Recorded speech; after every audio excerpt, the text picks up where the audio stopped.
get started, just want to remind people that bring baked goods. I'm not really seeing those written in the volunteer book, so you would put that under brown bag lunch. And if I see you carrying in a pan, your hours are getting put in, whether you know it or not. So please remember, because that would add up a lot of hours. So that includes, if you had to go get the supplies, includes your travel time to get here. So everybody that brings a treat, you know, there's a couple hours right there for each person. So that would be great.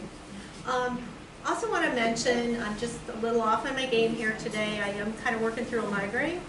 So if I just seem like a little off, or, and I talked to Mary about that, if it gets to the point where like I can't read, because sometimes it affects my eyes, and she's going to come up and read the rest of it. So otherwise, get started. Mrs. Swaney's 1884 letter. And I had gotten this from, and I was trying to remember which book it was. It was either the second. Your microphone is not on. Oh, okay. So Ronnie must have, did she turn that off or did I push that switch? So should I repeat that again about the volunteer hours? Yeah. Okay, so if you had baked goods that you bring for brown bag lunch, please sign the volunteer form that's upstairs by the sign-in register. And if I see you carrying in something, then I add a few hours, because when you bring in treats, I mean, that includes your time for going and getting those items from the grocery store, as well as your baking time, as well as your travel time to get here to bring us our treats. So for each person, you know, that could add up to be a couple hours. So that could be, you know, 6, 7, 8, 9 hours or more each week. So that would be a nice addition for volunteer hours. And then you probably didn't hear me say, if I don't quite seem on top of my game, I am kind of working through a migraine right now, and so it really kind of messes with my thought process, and sometimes I can't always see very clearly to read. And if that should happen, then I'm going to probably have somebody come up and read the rest of the presentation. So, Mrs. Swaney's 1884 letter. And this was published in, it was either that big orange book that we have, like, with the pioneers, or else it was in that centennial edition. So if you wanted to see the actual letter, although I think it might just be excerpts of it. I don't know if it's the complete letter that she wrote. If you were traveling westward to your new home in Jackson County, Iowa, and your entire caravan of covered wagons mired down in an Illinois marsh, how would you get out of the bog and on your way to Iowa? Arriving in the new west of untilled prairie with no cabins for miles about you, but near a large tract of virgin timber, how would you go about building a home? When you have no nails and no tools, but a knife and an axe. When you get your log cabin built, how would you furnish it, having no money with which to buy furniture, even if you could find a store? And if your larder became completely empty before the first harvest, the last bit of cornmeal having gone into the last hoe cake, which had just been eaten, how would you plan to feed your family its next meal with no stores within 15 miles? These were among the many hardships which faced the pioneers who came to Jackson County in the early days. Just how these problems were solved is told in a letter which Mrs. Fletcher Swaney wrote years later to friends in the East.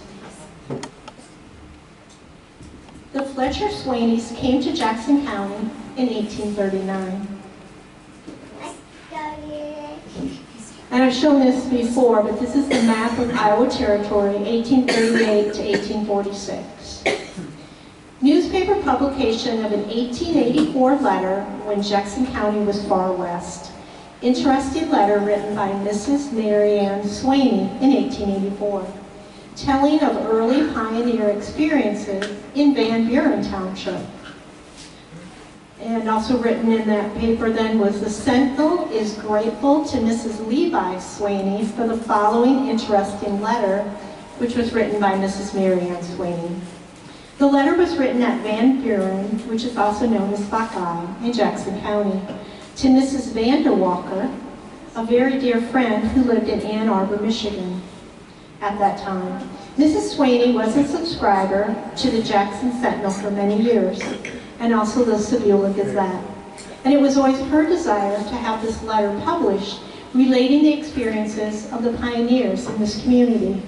She passed away in 1891 in Belle Plaine.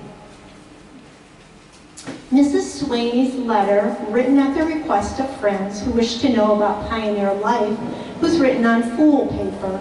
And you know, I forgot to look that up, but does anybody know what fool paper is?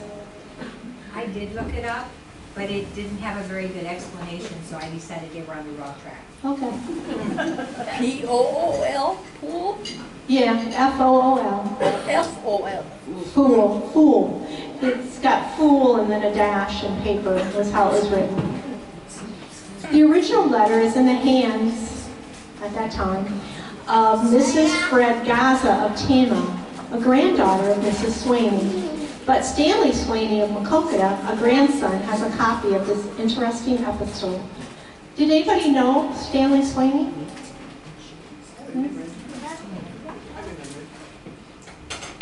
During the centennial in 1938, and I guess, yeah, he would have been older, Stanley, who was the grandson of the author of the letter, portrayed the role of Marquette during the festivities. Mrs. Swaney's letter. In the spring of 1838, my husband, Fletcher Swaney, together with about a dozen other citizens of Ann Arbor, Michigan, organized an immigration society and raised a fund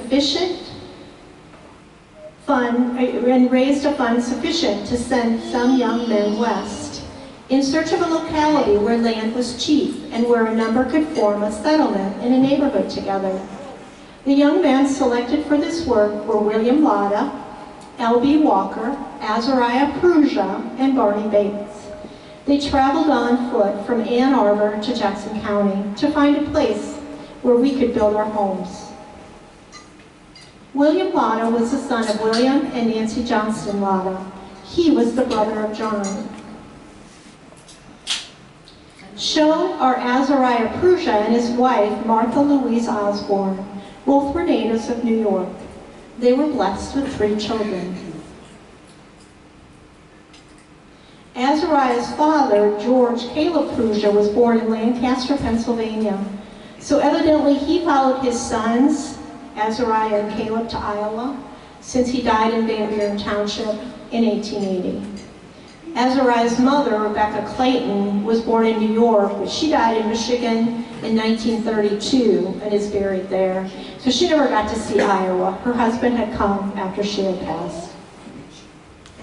The following spring, month of April 1839, a small company consisting of David Swaney and family, Robert Swaney, the Prusia brothers, my husband and self, started with teams of horses and oxen for the far west, as we called it at that time. Railroads ran only as far as, so they try to pronounce this name, Ypsilanti, Michigan. Am I saying that right, Ypsilanti?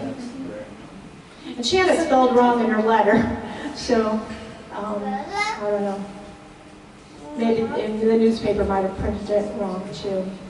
The author of this letter was married to Fletcher Swaney. Fletcher was the 5th born of 9 children. His brother David, who also settled in Iowa, was 6 years older.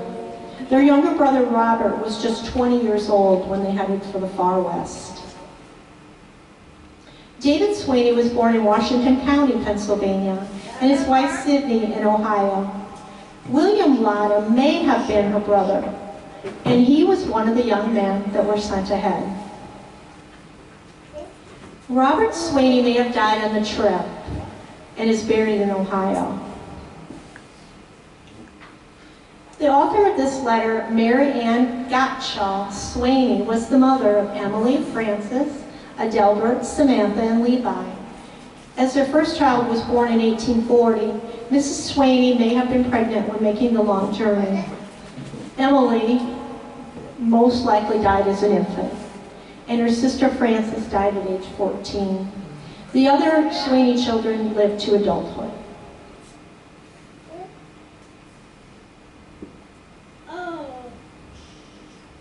To our western travels, we met with many difficulties.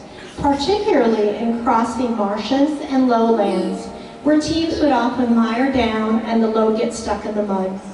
Of course, the load had to be lightened, so we had to get out in the mud and water, and with the assistance of some of the men, jump from bog to bog until on safe footing.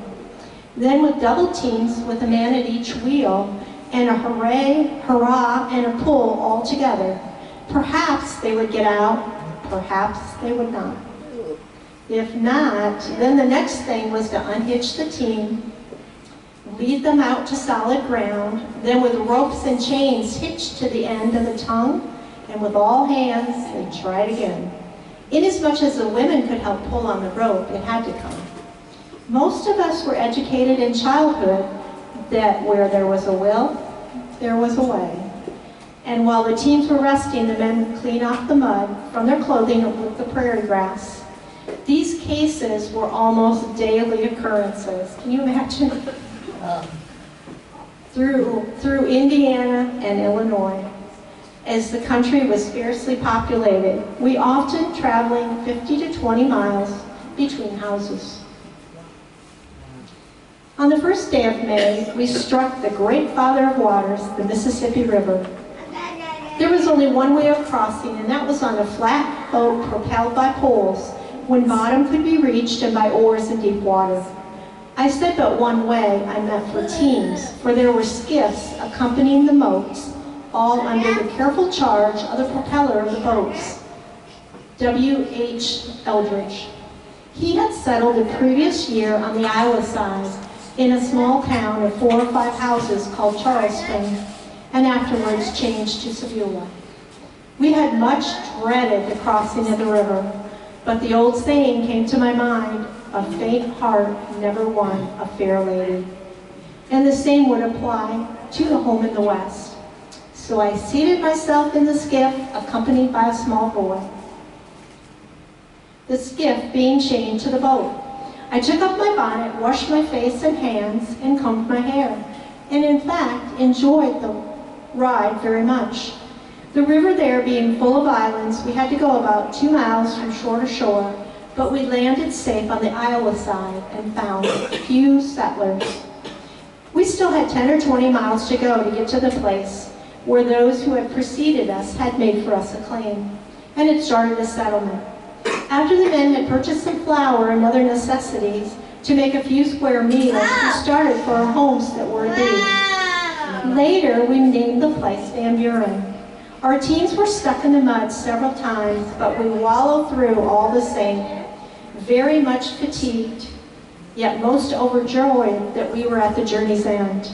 And that's an actual picture of the Mississippi shown. And my previous pictures, were just pictures, gotten randomly. Wade Hampton Eldridge was born in Vermont, and his wife Mary in Ohio. And the Eldridges are buried in Sebula. And there's probably been a brown bag lunch about the Eldridges before. Van Buren Township was named for President Van Buren. Martin Van Buren was an American lawyer, diplomat, and statesman who served as President of the United States from 1837 to 1841.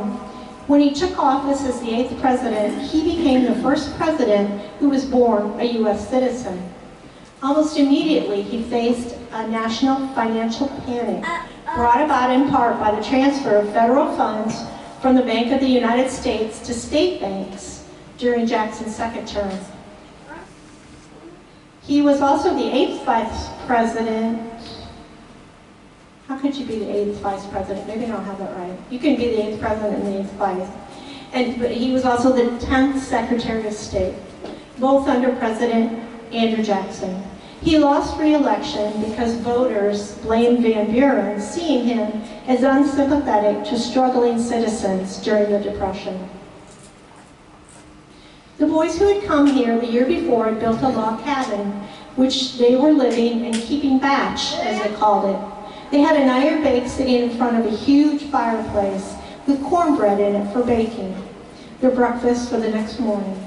They prepared a good supper for us of cornbread and old bacon, the rind of which was nearly as thick as the meat. Nevertheless, we relished our supper amazingly, and then we spun a few yarns and made preparations for our first night's rest in Iowa.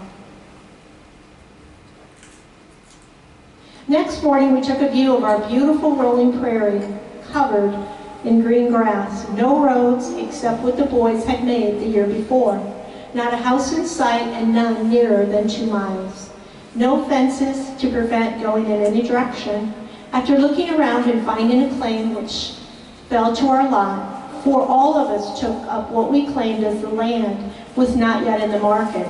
And if it would have been little benefit to us because we were too poor to buy it. Then the next thing was to find a convenient place to build a house near a good spring of water. But that occupied only a short time as the country was well supplied with good springs and streams and the best and purest water. I suppose you will begin to wonder how we managed to build houses and of what material. About 1.5 miles to the north of us was plenty of timber, but we had no sawmills and no way to get lumber. I'll tell you how we managed. We built of logs dabbed between with mud. The roof was made of what we call shakes. The shakes were made by cutting a white oak 4 feet long, then splitting into blocks, and with a single 4 split up into thin slabs about 1/2 inch thick and 6 inches wide. The foundation was laid up to the roof, and the top log had to extend far enough from each end to hold the half log called an eave bearer. Then other logs were laid on the gable ends. A cross log was placed 4 feet up, then a row of shakes laid onto brick joints with the lower end on the cross log. Then a log laid on top to hold the shakes in their places, and that log constituted the foot bearers for the next row of shakes. Other gable logs were laid on to give the proper pitch to the roof, and so until the roof was completed. If well done, this made a good roof without a nail in it. So imagine if it wasn't well done, they'd probably all fall out. Our floors were made of what we call puncheon. Base wood logs split through the thickness of 5 or 6 inches and hewn off with an axe on one side and fitted to the sleepers on the other side about 4 feet apart and fastened with wooden pins. Some people built sod houses, but we preferred the logs. We moved into this house without window or door, except a place cut through for one. Now for our furniture. A drawing knife, a gimlet, and an axe were all that were required to manufacture a table. We used a few wooden pins instead of nails. Our first bedstead was made with 1 leg. The leg had holes bored into 2 sides and 2 holes bored into the logs of the house. 2 poles were used, one for the foot of the bed and one for the side. These poles were fastened into the leg with wooden pins, and then driven into the logs with a cleat fastened in onto the logs with wooden pins and some shakes laid across. So they just built our furniture, right into the walls. This frame composed our first bedstead. My first cupboard or dresser, as the Pennsylvanians called it, was made by boring holes into the logs, wood pins driven in, and then some lumber of our own manufacture. You can imagine how smooth it was without even paper to cover them. My broom I made out of hickory sticks. We call them splint brooms. And I would imagine it looked something like that. For our first crop, we raised a few vegetables, a little side corn, and with the wild fruit and wild game, we managed to live. By the time it seemed long to hear from old friends back in Ann Arbor, we had no fast trains to bring our mail, and our nearest post office was Charleston, some 10 or 12 miles away, so our news was far brought and dearly bought, as we had to pay 25 cents for each letter sent to us. Isn't that amazing, 25 cents back then? But we were thankful to get them at any price, provided we could raise the cash from our dear friends. And just a little bit about postage back in the day. Early postage stamps shown. On the left is a 2-cent stamp, and on the right, 3-cent. When the railroad came into Iowa in 1856, mail delivery made a huge jump forward. Within a few years of the first arrival, RPOs, railway post offices, were created, where the postmaster did all of his sorting and postmarking from a moving railway car attached to every train moving across the state. The late 1800s saw rural free delivery. In 1900, two forms of transportation for mail delivery was the automobile and the aeroplane. Our first winter was very cold, with deep snow, but we had wild game such as deer, elk, turkey, prairie chickens, quail, with now and then a gray or black wolf, and plenty of smaller variety called the prairie wolf. We could do without the wolves nicely. The men had a good time hunting that winter, and we all enjoyed ourselves, and made a straight shoot to the place we were to visit, providing that the snow was not too deep.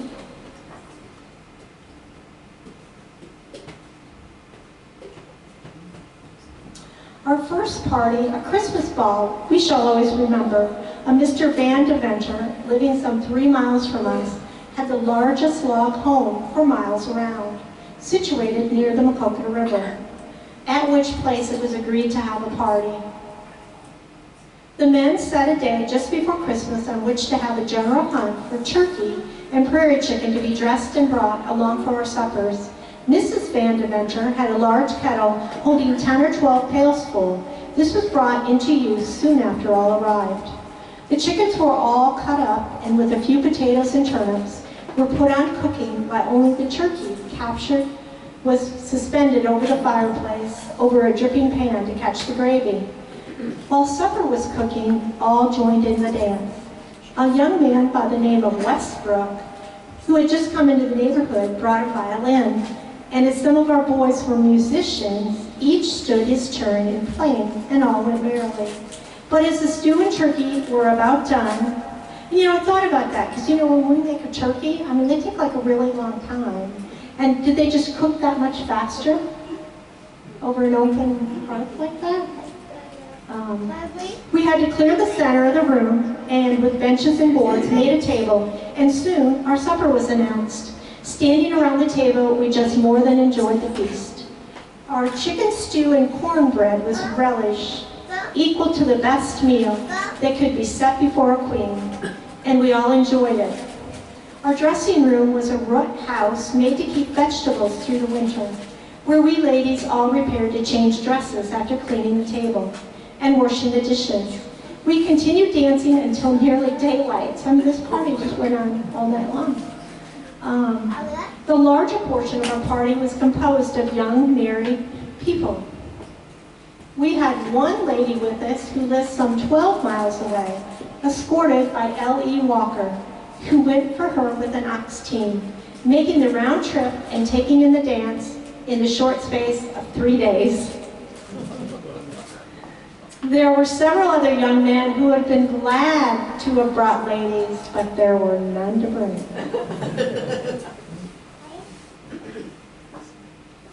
Nearly all the settlers were gathered together from 10 to 12 miles in each direction.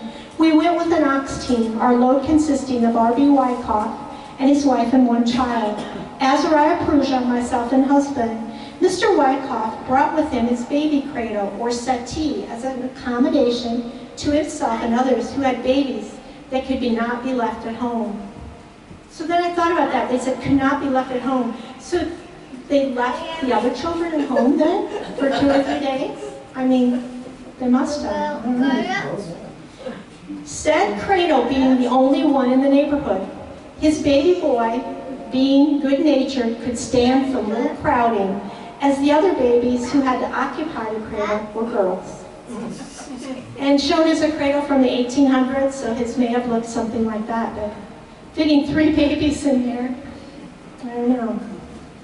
In coming home in the morning, we saw a drove of deer in a hazel thicket, and after we reached the house, men took their guns and captured 2 of them. One weighed 140 pounds after it was nicely dressed. The spring of 1840 brought us into contact with what you might call hard times. Our money was all gone and there was no credit.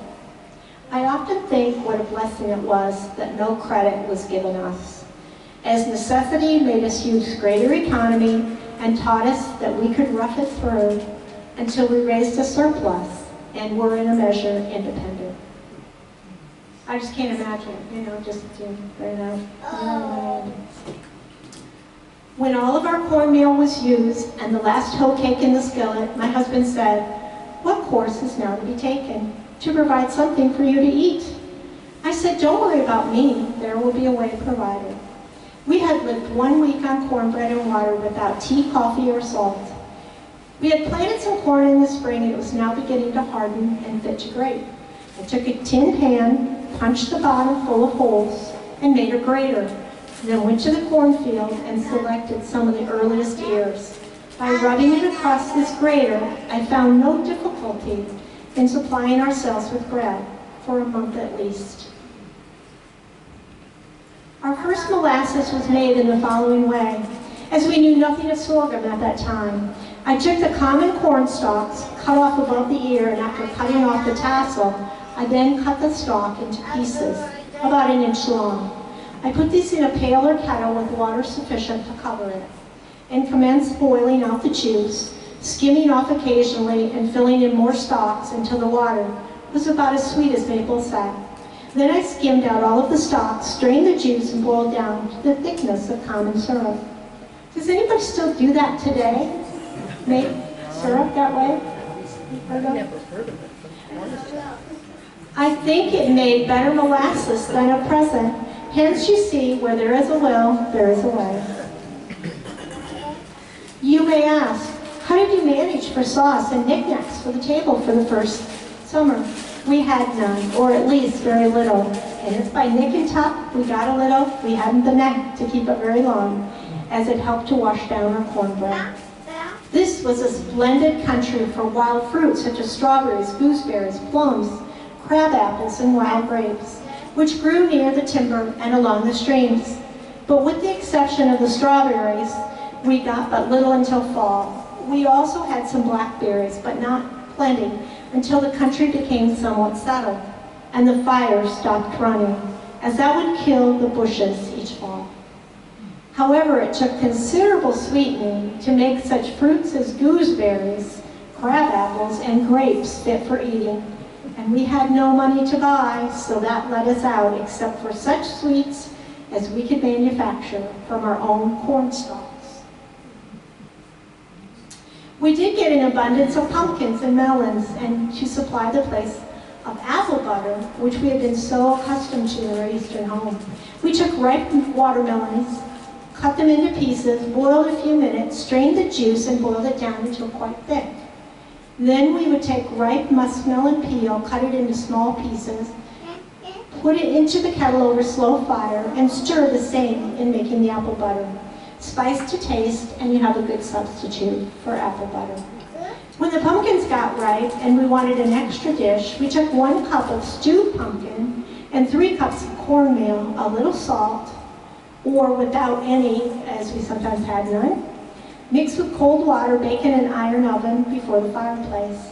Sometimes we used to make pies of pumpkin in cold water, or carrot pie after this fashion. 3 tablespoons of cornmeal, a cup of milk, that was after we got a cow, before we had to use water, 1 good-sized carrot grated fine, 3 tablespoons corn molasses, and a little allspice. When the milk is scalded, hot, stir in the meal, then the carrots. The crust was made of shorts, or kernels, as the Yankee calls it, and only 1 crust. For tea, I gathered strawberry vines and dried them in the shade. To make coffee, I browned peas and corn, pounded this in a rag, and drank it without milk or sugar. The Bellevue War. 1840 was also the spring of what is known to us as the Bellevue War. The town of Bellevue was about 14 miles from us on the Mississippi, and at that place a small mill situated to grind corn. My husband, having obtained a small grist of corn, started to Bellevue to get aground in the company of Barnum Bates. When within a few miles of that place, they were startled at meeting of conveyance with the remains of one of our neighbors, Mr. Farley, who had been shot at Bellevue the day before in the battle between the horse thieves and the sheriff's men. 7 men had been killed, 3 of the gang of outlaws, 3 of the sheriff's men, and this man Farley, who had gone to the mill with some corn and was only a looker-on. This broke up the horse thieving gang and drove the balance away. My husband, not wanting to come in contact with the horse thieving gang, remained in town no longer than was necessary, and I was thankful to see him return all right, as I was alone one night with my baby, after seeing my neighbor, who had left his home the morning before, cheerful and happy, carried by the door a corpse. To keep my baby quiet, I required cradle during that lonely night. So, and I was talking about, would she have been in danger, thought she was in danger maybe, you know? Probably not sure how he had been killed, and so I was trying to keep the baby quiet. So the old saying is, necessity is the mother of invention. And as I had no cradle and no money to buy one, no lumber or nails to make one with, I took a cover from one of our trunks and put a pillow in it, laid in my baby girl, and as she rested as contented and happy as she would in a $10 cradle. The Bellevue War was a shootout between a posse led by Sheriff Warren and Thomas Cox against a group led by W.W. Brown that took place. And shown there is a mural that is in Bellevue, and that was printed by some local artists, including Dave Eishai, who's an art teacher, and he's standing there in front of it.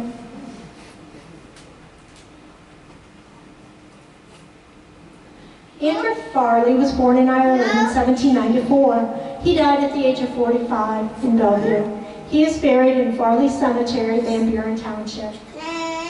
And as we mentioned before, Andrew was killed in the Bellevue War. He was on his way to the mill when he saw a man fall, and he went to his aid. He was taken back to the farm by his son and buried there. His wife, Ruth, shown in photo on the right in the check dress.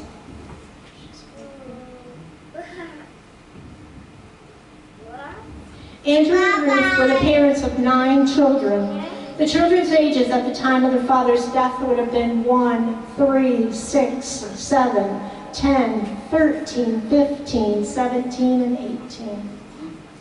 Her parents and the majority of her 10 siblings died in Pennsylvania, so I mean, she didn't really have the help of family. I'm not sure how, she survived. Our first crop in Iowa was very light, which made it hard times for us. But since our second crop, we have been able to live comfortably and have never seen a time since that we have not had plenty to eat and to wear.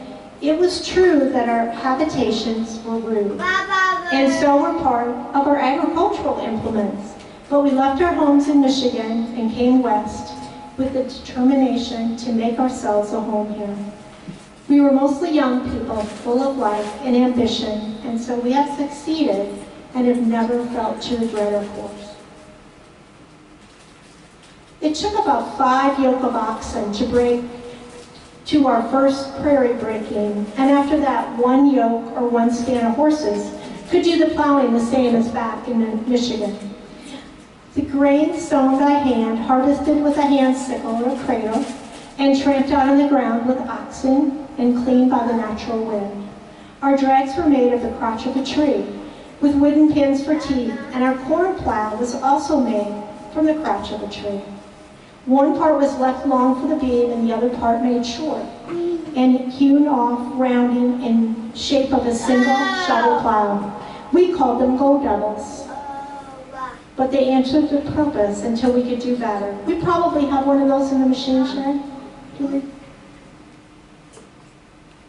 Our first preacher was Mr. Courtwright, a Methodist, who came through the country soon after we came here, and as we had no churches or schoolhouses, he had to preach at the house of David Swaney. Colonel Wyckoff suggests that he would like to hear of someone moving so far into the wilderness that a Methodist preacher would not find them by the time their first chickens were half grown. Colonel Wyckoff, Richard Bernard Wyckoff Sr., was born in Delaware in 1815 and died in Van Buren Township in 1896. His wife Esther was born in Vermont. Two children born to this union, Mary and Albert Wyckoff. And are there still some Wyckoffs in the Preston, Grayville area? The first schoolhouse was built with logs and shakes, the same as our own home. All of the neighbors for 6 miles around turned out to chop and haul and lay up the logs. Our first teacher was Louisa Baldwin, who afterwards became the wife of Robert Westbrook, the chap who played for our first dance. Pictures shown of the schoolhouse may have been similar. Teacher Louisa Baldwin was born in 1822 in New York. She and her husband, Robert Westbrook, are buried in Sebula, and they were the parents of Charlotte, Herbert, and Julia.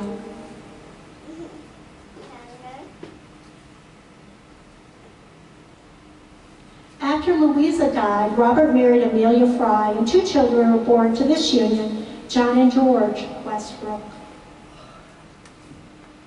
And back to the letter. I have spun this yarn much longer than I intended at the commencement, but could see no place to break off and meet your request.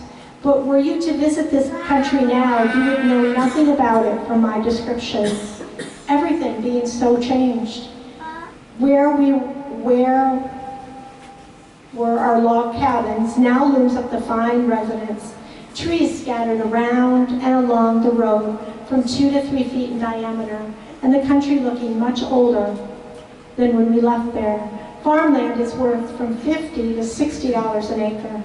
Jackson County is rated among the richest and best counties in the state, aside from the cities, and Van Buren Township, the wealthiest in the country. But time makes changes with most of earthly things, and what few there is left of us, who made the first settlement in our young days, are near the end of our journey. Of those who left Ann Arbor, 1838 to 1842, and who constituted our first settlers. There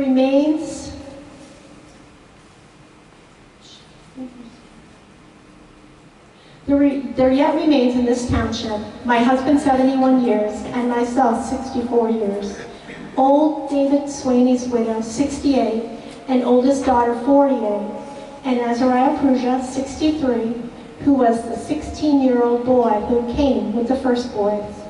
Of those who first settled that had moved to other places, those living on, Thomas J. Pierce, age 75, living in Bellevue, A.R. Wyckoff, in his 70th year, living in Lyons, Clinton County, L.B. Walker, living in Chicago, aged about 75.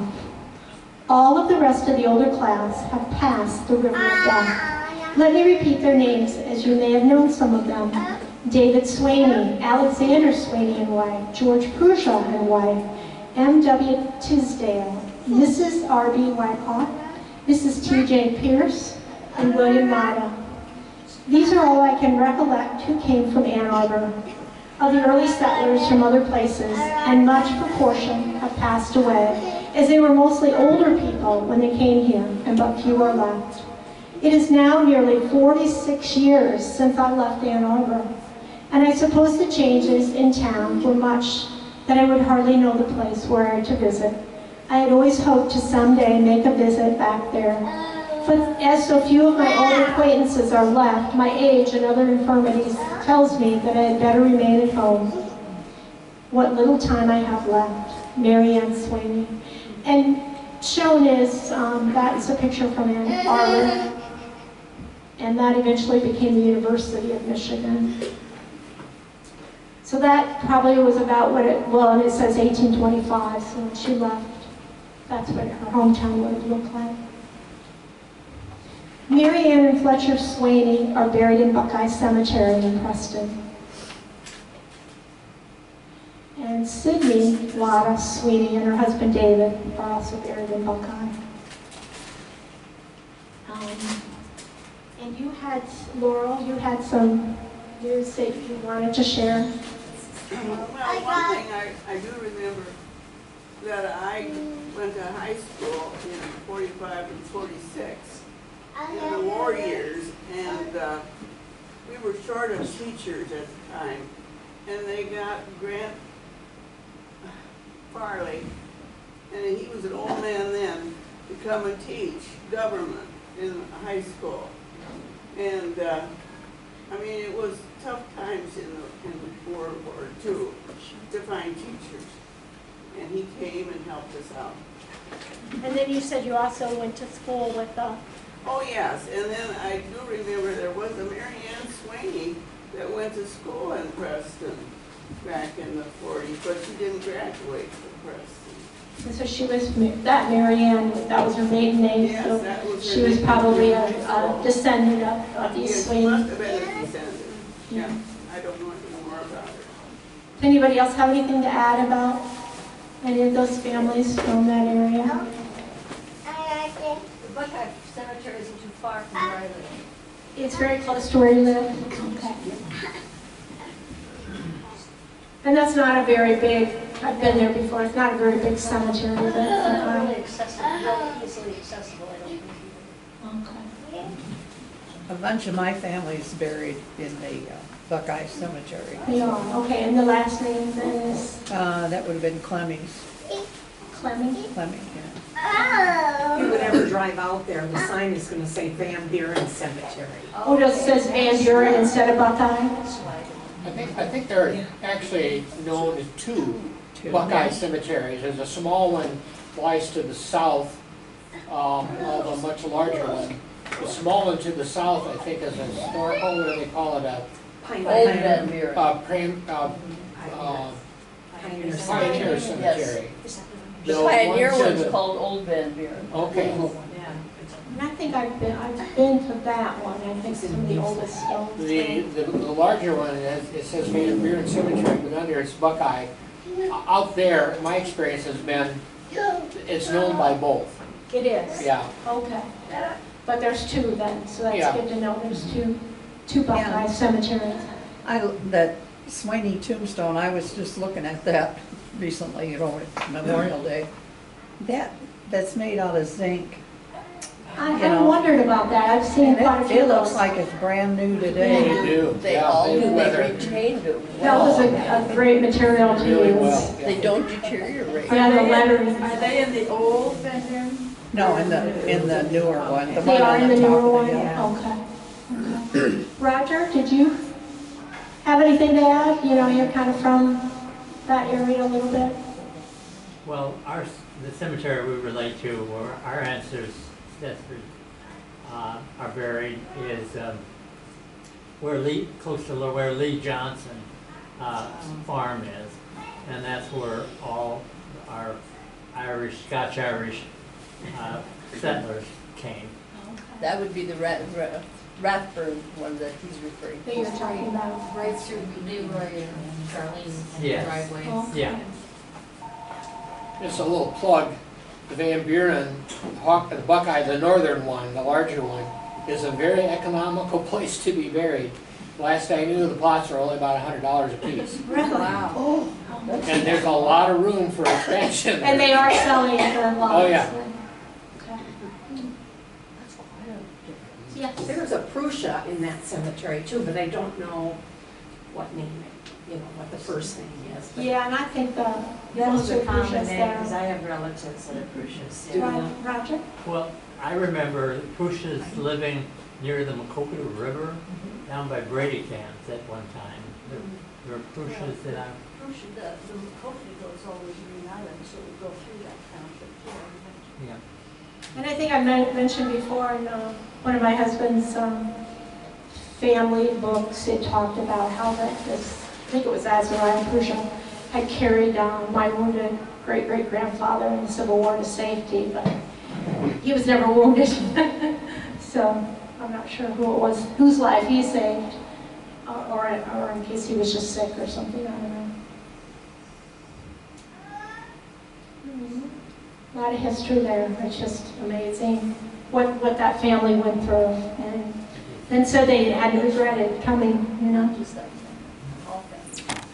Where's this letter today? I mean, the original letter? I don't know, do we have the original letter, or it's just been published in the paper is all we I don't have? think we had it originally. Okay. And then I don't know if I mentioned in there, but I think it was like used to line a drawer or something, or am I remembering something else I read about that? Maybe. No. Maybe that was from something else I'm thinking of. But. All right. That's very nice.